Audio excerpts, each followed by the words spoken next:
here I am with a very lovely and capable Pod 5.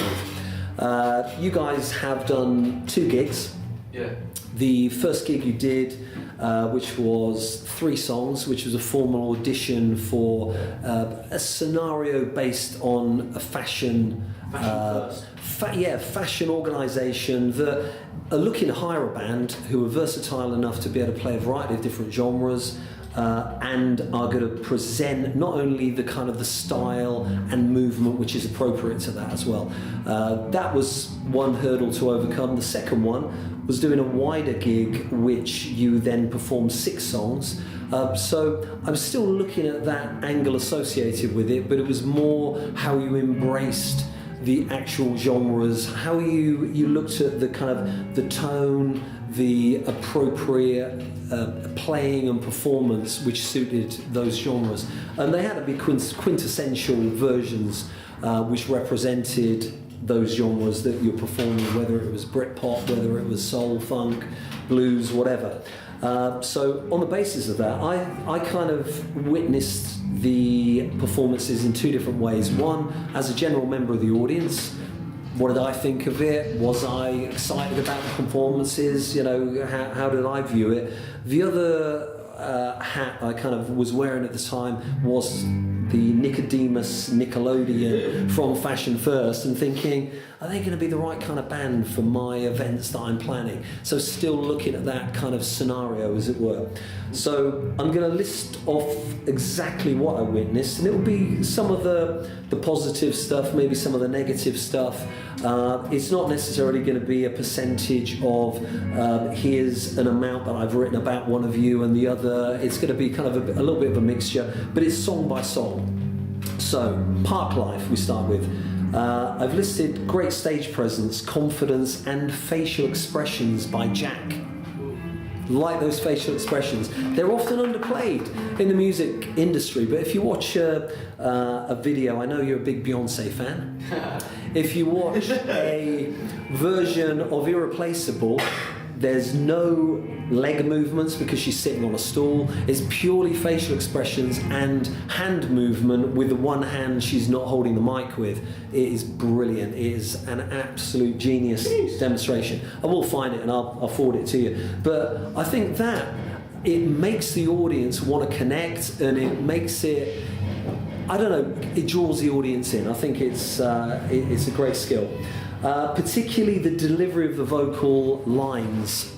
Really enjoyed that. Clearly you like the track, you're a fan of that type of music, and it suited what you were doing without a shadow of a doubt. Well rehearsed, as it appears to be a band favourite. Am I right in saying that? It's the second song that we played, and at the start of the term we were definitely all in a lot more. Yeah. Going back to the facial expressions though, you just pulled the face. Not your favourite, maybe the rest of the band, I don't know. But it's quite evident to me, when I watch a band, the songs that perform the best are often the ones that the band like the most because they rehearse it more. Or it might be the ones you've had earliest that you've had more time with. Yeah? Okay. So I felt that it was there was good stage presence and confidence by Paige, and good vocal projection in that track. That was another observation I had. Adequate performance and movement from Callum, Will and James. Obviously James can't move that much, but from a performance side of things. And the reason I've listed that, do you remember us watching the Blur video? I don't think it was necessarily Parklife, it might have been another track. It was the country one. Yeah, House in the Country track, Country House, whatever it's called. With that one, clearly there was Damon Albarn with one hand in the air, jumping up and down on the spot. The band moved a lot more than you guys did, without a shadow of a doubt. And it could be it's your first song that you're playing on stage, you're conscious that you want to get the performance right or the actual playing of the song right, as opposed to jumping about and getting something wrong. But bear that in mind. If it's something, it's the energy of the first song in the set.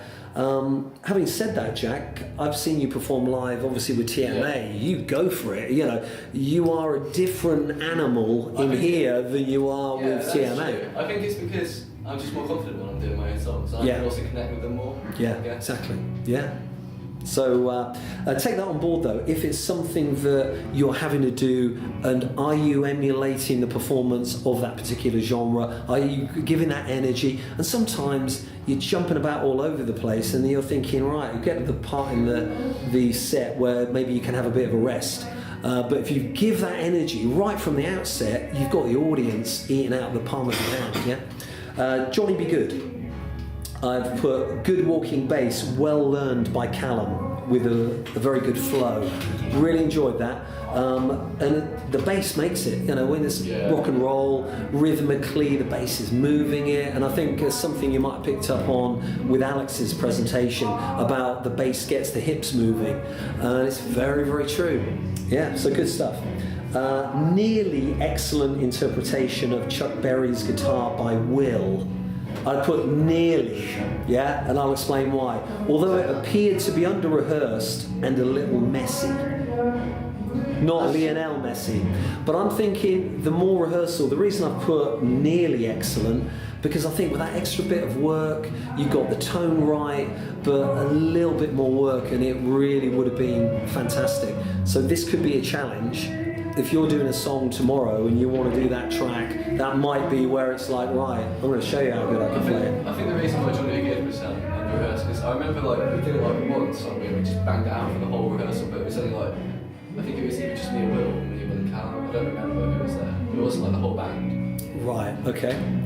So... And obviously like, well, people have their reasons, like I was ill for ages, I had like really bad flu for like 2 weeks, but I don't know, I just think that we got really unlucky to be honest, especially with illness. Like, yeah.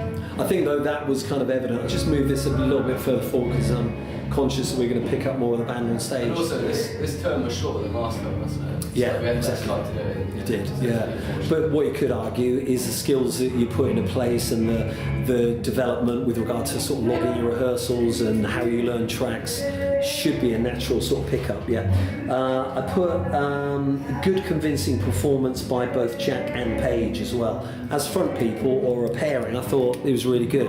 You know, very, very different in what you bring to a band and the type of delivery vocally, but you complement each other at the same time. You know, it's something that's different. High five time, great.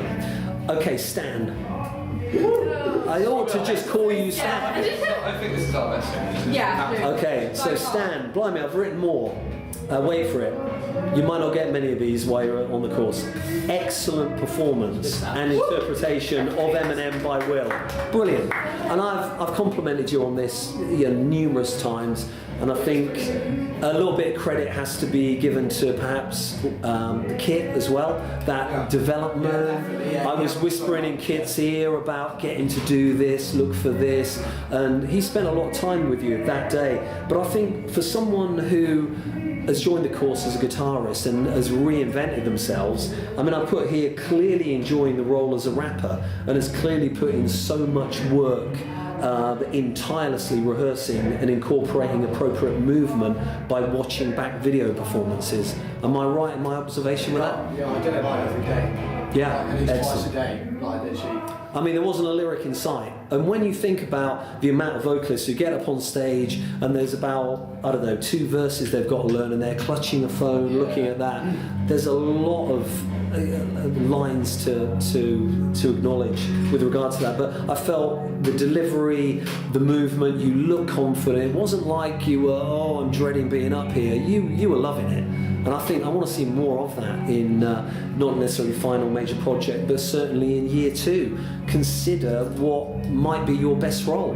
There may be a better guitarist on the course. It may be that you're thinking, well, hey, hold on a minute. Are there any rappers in the first year that are doing a better job as you? I can't see him around anyway. Corey's up there, but he's not going to be in year 2. So there you go. I'm like the only rapper in, literally. It's a bit like David Beckham said that Alex Ferguson was the best manager he ever had. And then he thought for a minute, he said, he's the only manager I've ever had. Yeah. Sorry. Okay, let's move on. We're going off track. Soulful and heartfelt performance by Paige. Making the hook line her own. I really felt that. Dido, I've never been a big fan, to be perfectly honest. I really haven't. you sang it better than Dido. Honestly. Thank you. Liking that. Okay, improved performance from Callum on bass. Yeah, that's true. That was really good. And Jack on guitar. Keeping fret staring to a minimum with no note errors. Honestly, guys, I had a conversation with you. Sometimes I can be quite blunt and to the point, but you took it on board, and this is something that I kind of regurgitated, if you like, a conversation I had with you, Jack, and I said, look, if you take it on board feedback and then you do something about it, then brilliant. And I'm not saying that the tutor's advice is always going to be right, but if you acknowledge that yourself, and this is why I do this sort of feedback, it's almost like, yeah, we knew it wasn't quite right, or we knew that it was great, and these are the practices we put in. But yeah, fair play to you. You've reacted and done something about that. Good solid rhythmical performance by James. Yes, James, I've just mentioned you. Providing a simplistic and solid backbone to the track. And again, from a drummer's perspective, it's very easy for a drummer to think, okay, I just want to show off a little bit here and do a fill and show what I can do. Sometimes less is more, and if you keep it simple, that's what people, it's going to get the foot tapping, it's going to make the band be able to kind of shine off the back of that. And sometimes that subtlety is an important thing in music, without a shadow of a doubt. Well, not sometimes, all the time. I shot Sheriff. Oh no. I think that one. I'll be quite honest, I felt like shooting the band. Okay, let's move on. Displaced initial harmony on the chorus, which should have been a feature. I felt the kind of the harmony, the whole vocal thing, the sing-alongable kind of call and response thing was important on that. Although improved as the song progressed. Yes? I was just going to say, I'll personally take the rap for like Paige and Jack not being able to sing well on it, because for some reason, like, I don't know, I don't really get nervous when I perform anymore, but there was just a bit of like a nudge or something inside of me that just made me play it a fret lower than I had been the whole time. I played it on fret 2 instead of fret 3, so you know. But you remember we had a conversation afterwards, and it was like, I used to really like that song. I couldn't understand how something so simple could go so wrong, but you've I'm kind so of happy explained my it. mum's boyfriend didn't come along. Exactly, yeah, that could have. And that's his favourite song. Ah, I didn't even realise that was a mistake. Like, Yeah, because I think I Callum used to actually played it a fret lower as well, so it wasn't like the guitar and bass rap was singing. Well, no, it was my fault. I did notice something that seemed a bit off. yeah, exactly. So tomorrow we've got to play it 1 fret higher. Yes. That's Yes, it. and we need to sort out vocals for tomorrow, because we need to get that sorted, because it was very... So as soon as we're done with this, go into a pod and do it, yeah. I mean, I'm quite happy to play some drums for you if necessary. Okay, moving on. I put here, well, you've just explained this, appeared to completely change chords. Obviously distracting the vocalists, which is another observation, but you've just explained that. Good reggae interpretation by James. James, if you're listening. I thought he did a great job on that. He initially came to me concerned about the track, not played reggae before. I've had a one-to-one, kind of provided him a bit of feedback already, but I've listed here clearly showing independent rehearsal as it is an unfamiliar genre. So once again, rising to that challenge. And this is what music course is all about. You know, you do something out of your comfort zone, but you step up and you can feel really good that you've accomplished that, yeah? Good runs on the bass and the guitar.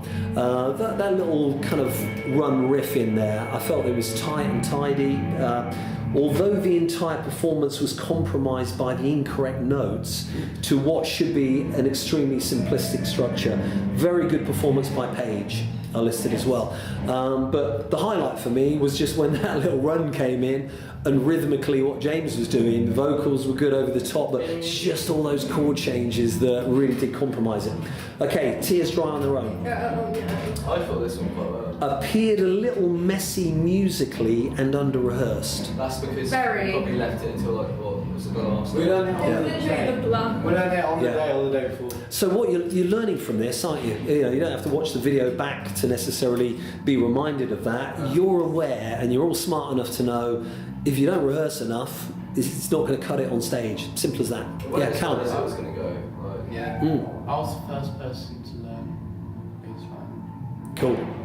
Excellent. Right. I So. apologise. I was very, very stressy to you all. I put here very confident projection and animated performance by Paige, who demonstrated passion in performing the song. Whether you felt that on stage, I got that as a member of the audience. So this is what I'm documenting. You know, how you approach that. Clearly, you'd chosen the song. You're an Amy Winehouse fan. You really did it justice vocally. A shame it wasn't sort of matched by the instrumentation side of things. I put here excellent held note at the end of the song. Really well done. And it's the sort of thing, I know it's kind of cheesy TV, the X Factor and the voice, but especially the X Factor, everybody starts cheering when it's someone's holding this long note. But you did it really, really well. Anyway, one way or another, intro compromised by tuning to Will's guitar, and then the level of Callum's. But the level of Callum's was quickly remedied by Charlie from White Lakes, I think, running up and turning the guitar down. Whoever's in close proximity, I'll give them a nudge. Guitar too loud. It was just too loud coming off stage, which then compromised both the back line, monitoring and front of house. As soon as we remedied that, it was fine. Good backing vocals by Callum, particularly as you're ill. Again, you've spoken about illness, all of you have been affected by it, but sometimes you look at it, you step up a little bit and think, well, I can talk, I might need to lie down after the performance, but sometimes, you know, as a performer, you've got to tough it through, especially, do you want to cancel a gig and risk your reputation, or do you want to just pull through? And 9 times out of 10, adrenaline will carry you through, definitely. I put here... So it wasn't you. Nearly pulled off the guitar solo, although technique and timing requires work. I didn't play this. Sorry. Sorry, Callum, I'm looking at you. You nearly did it, but I think with regard to that, it just needs, with regard to the technique and the timing, it's just trying to get that. And I remember when you guys were going through it, you were recording it at the time, someone said they couldn't hear Callum's guitar and they were relying on it in order to get that structure right. I think it might have been James when you were recording. But I think just requiring work on that, you could get that better. Just keep playing it and make it your own, yeah? Excellent, convincing performance by Paige, who clearly enjoyed performing the song and delivered the necessary projection and dynamism to the song to a very high standard. Once again, though, you had this earlier, Blondie fan, perhaps, it's a female vocal, you have an opportunity to shine, as Jack has done, perhaps, with the male vocal-led stuff. And what it's all about with a band is choosing songs that are going to provide you with the best possible portrayal of your abilities, if you like. I've listed here the band as a whole showed a good image, although it was unclear what genre you were trying to kind of... We tried to go Britpop, but of course when it came to like my Blondie and Amy Winehouse and stuff, I did change so I'd be more feminine. Right, so there was, but still a consideration for the artists who were performing, which is great. I mean, I would say ironing out some of the negatives on here, without a shadow of a doubt, as a band, I would want to hire you for that. What I would have deep reservations if I had any inkling, as the guy from Fashion First, that there was unreliability in the band, shall we say, it would put me right off. So James, if you're listening, this is, you know, conversations I've had with numerous students about this, and it is all about, and some of the questions I noticed you were asked were, how do you get on as members of the band, and, you know, do you argue much, or, you know, those sort of things I think are important in a band. I mean, Jack, TMA, you describe yourself as all good mates, wouldn't you? Yeah. And that's what it's about, the camaraderie as a band, and it comes across in the performances. Whether you look round at each other on stage, you look like you're having fun. The thing is, like, if you're not like in a band, if I would, like in my band, TNA, if we weren't already close, I wouldn't want to be in the band because it's just like not fun. Exactly. Yeah. Exactly. I think So with this one we come from a lot of different friendship groups. yeah. And we wouldn't necessarily choose to hang out with each other, No. like outside of college. So I think that just made it a little bit difficult, and we're all very strong personalities. But that in Probably, itself. like a lot of the time, we weren't always in there, so like we weren't there to like build those relationships. Yeah, exactly. Yeah, yeah. But in some respects, when you look at the course, Musically, yeah, you're learning, and we've gone over feedback with regard to the performance, but I think from a social aspect as well, and just character building kind of framework, getting on with people, knowing how to deal with a tricky customer, getting your point across, having your voice heard, they're all part and parcel of that, and that will stand you in really good stead for who you deal with in the future, whether it's management companies, whether it's band members, the audience, whoever it might be. So well done. Thank you very much. Give yourselves a round of applause.